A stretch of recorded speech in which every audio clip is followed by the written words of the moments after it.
ভাই বর্তমানে গরম প্রচুর লেভেলের, আর বাংলাদেশে অ্যাভারেজে এই মুহূর্তে 34 থেকে 38 ডিগ্রি সেলসিয়াসের মতো তাপমাত্রা থাকতেছে। বাট প্রবলেম সেটা না, প্রবলেম হচ্ছে আমরা এই গরমে যা যা করি তার বেশিরভাগই হচ্ছে ভুল, যেগুলো এই গরমে আমাদের শরীরে প্রচুর নেগেটিভ ইম্প্যাক্ট ফেলতে পারে। তো আজকে আমি সেরকমই কিছু মিস্টেক নিয়ে কথা বলবো। তুমি যদি চাও এই গরমে হেলদি, ফ্রেশ অ্যান্ড এনার্জেটিক থাকতে, তাহলে এই ভিডিওটা স্কিপ করবে না, নতুবা এই ভুলগুলো তোমার অজানাই থেকে যাবে।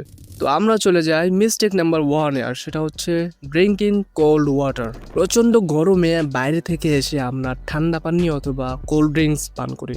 আমার ছোটবেলার কথা মনে আছে, ছোটবেলায় আমি স্কুল থেকে এসেই ফ্রিজটা খুলে 2-3 বোতল আগে ঠান্ডা পানি খেয়ে নিতাম। আম্মু যদিও বলতো যে এটা করিস না, ঠান্ডা লাগবে, বা এত ঠান্ডা পানি খেলে তোর জ্বর হবে, সর্দি কাশি হবে, বাট আমি তো মানতাম না।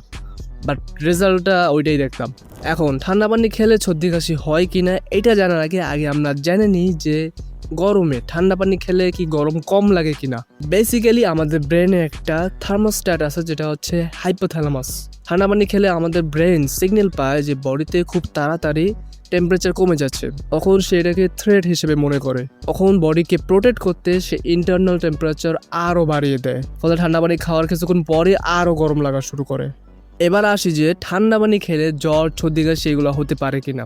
দেখো, তোমার যে পাকস্থলী, সেই পাকস্থলীতে অ্যাসিড থাকে, বিভিন্ন টাইপের অ্যাসিড থাকে, আর সেই অ্যাসিডের টেম্পারেচার বেশি থাকে। সেই অ্যাসিডের জন্য প্রয়োজন হচ্ছে নর্মাল বা মিডিয়াম টেম্পারেচার বা হচ্ছে বেশি টেম্পারেচার। বাট যখন তুমি ঠান্ডা পানি পান করতেছো, সেই ঠান্ডা পানি তোমার পাকস্থলীতে গিয়ে সেই অ্যাসিডের কার্যক্ষমতা কমিয়ে ফেলে, ফলে তোমার হজমে সমস্যা হতে পারে। এছাড়া তোমার রোগ প্রতিরোধ ক্ষমতাও কিছুটা কমে যেতে পারে, ফলে বিভিন্ন জ্বর, সর্দি কাশি এগুলো হওয়ার চান্স আছে। তাই ভাই বড়রা যে বলে যে গরমে ঠান্ডা পানি খাইস না, জ্বর সর্দি কাশি হবে, এটা একদমই রাইট কথা। এখন তাহলে কি করবা? রুম টেম্পারেচার অথবা নর্মাল পানি পান করবা। ঠান্ডা পানি পান করা তোমার গরমে অত কোনো প্রয়োজন নেই। আমি যদি আমার কথা বলি, তাহলে আমি প্রায় 2 কি 3 বছর বা তারও বেশি হয়ে যাইতেছে আমি গরমে ঠান্ডা পানি খাওয়া বাদ দিয়ে দিছি। মজার ব্যাপার হলো, মরুভূমির মানুষ কিন্তু গরম কমাতে চা খায়, কারণ এটা তাদের ঘামকে ট্রিগার করে।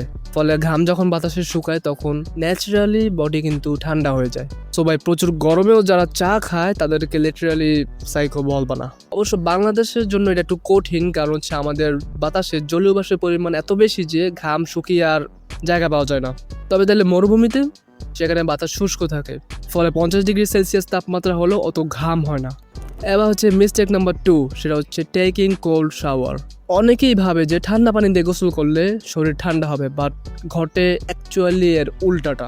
ঠান্ডা পানি গায়ে লাগলে আমাদের শরীরের ভিতর যে ব্লাড ভেসেলগুলো আছে সেগুলো সংকুচিত হওয়া শুরু করে, ফলে কি হয়, বডির ভিতরে যে হিট সেটা বাইরে আসতে পারে না। তাই যখনই তুমি গোসল শেষ করে বাইরে বের হও, তখন তুমি আবার ঘামতে শুরু করো। এটা আমার সাথে অনেক হয় ভাই। ঠান্ডা পানিতে যখনই গোসল করি, গোসল করে আসার পর যখন নামাজ পড়তে দাঁড়াই, তখন পুরা ঘামে ভিজে যায়। তাহলে এখন কি করা যায়? ঠান্ডা পানির বদলে কুসুম গরম পানি বা নর্মাল ওয়াটারেই গোসল করা যায়। এতে বডির ব্লাড সার্কুলেশন ঠিক থাকে আর বডি হিট রিলিজ করতে পারে। অবাক করার একটা ব্যাপার হলো, এই কোল্ড শাওয়ার কনসেপ্টটা কিন্তু শীতকালে খুবই কার্যকর। শীতকালে যদি তুমি ঠান্ডা পানি দিয়ে গোসল করো, তাহলে সেটা তোমার ইমিউনিটি সিস্টেমকে বুস্ট করতে হেল্প করে, আর অনেক বিভিন্ন উপকারিতা আছে। Mistake number 3, that is wearing half slave clothes. আমরা ম্যাক্সিমাম কিন্তু এটাই করি যে গরমে হাফ স্লেভ অথবা হাফ হাতার ড্রেসগুলো পরি। এতে কি হয়, কবজি থেকে শুরু করে কোনোয়ের একটু আগ পর্যন্ত পুরো জায়গাটা খোলা থাকে। তুমি যখন এই হাফ হাতার ড্রেস পরে বাইরে বের হবা, তখন ডিরেক্ট সানলাইটটা তোমার পুরো হাতে এসে লাগবে, ফলে এতে কিন্তু খুবই মারাত্মক ট্যানিংও করতে পারে।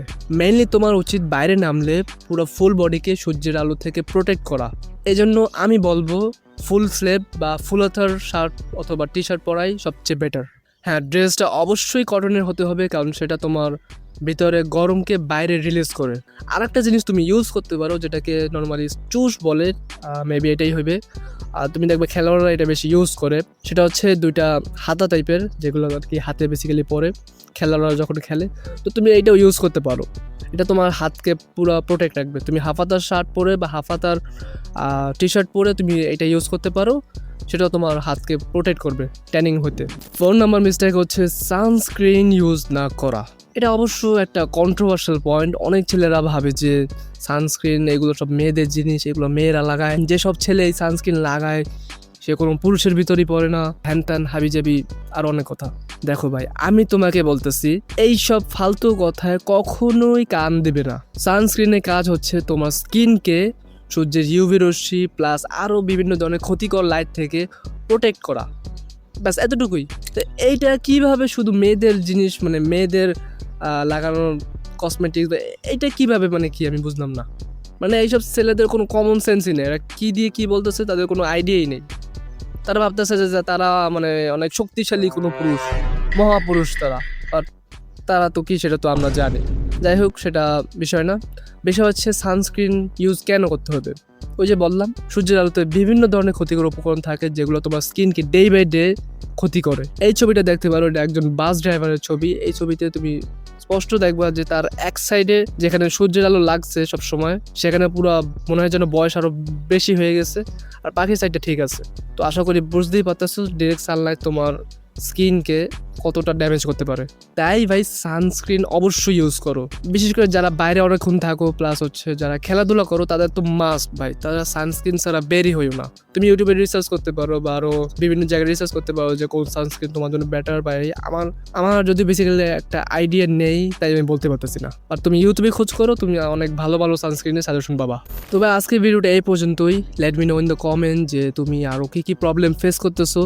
আমি ইনশাল্লাহ সেগুলোরও সলিউশন দেওয়ার চেষ্টা করব। আর ভাই সাবস্ক্রাইব করতে তো ভুলবা না। তুমি তো অবশ্যই বুঝতেছো যে এতে কার বেশি লাভ। যাই হোক, ভিডিওটা আজকে এই পর্যন্তই। আশা করি ভালো লাগছে। ইনশাল্লাহ নেক্সট একটা ভিডিওতে দেখা হবে। আসসালামু আলাইকুম।